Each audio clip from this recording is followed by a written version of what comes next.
Uttarayan police station દ્વારા એક મોટું પ્રોહિબિશન કેસ ઉકેલવામાં આવ્યું છે. પોલીસને મળેલી ગુપ્ત માહિતીના આધારે વેલંજાના રંગોલી ચોક નજીકથી એક સફેદ રંગની ટાટા કંપની ટેમ્પોમાંથી ભારતીય બનાવટની વિદેશી દારૂ કુલ 779 બોટલ ઝડપવામાં આવી છે, જેની અંદાજિત કિંમત ₹2,80,740 થાય છે. પોલીસે દારૂ ભરેલી ટેમ્પો અને અન્ય મુદ્દામાલ સહિત કુલ ₹4,82,240નો મુદ્દામાલ જપ્ત કર્યો છે. સાથે જ એક આરોપી દિલપેશ ઉર્ફ બાઠિયો કદાનેશભાઈ પટેલને ઝડપી લેવામાં આવ્યો છે.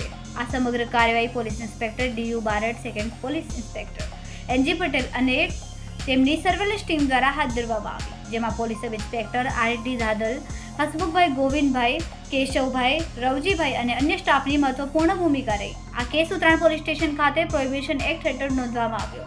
આરોપી સામે અગાઉ નવસારી રૂરલ પોલીસ સ્ટેશનમાં પણ પ્રોહિબિશનનો ગુનો નોંધાઈ ચૂક્યો છે. ઉત્તરાયણ પોલીસે દારૂની હેરાફેરી કરતા આરોપીને ઝડપી પાડીને યોગ્ય કાયદેસરની કાર્યવાહી શરૂ કરી છે.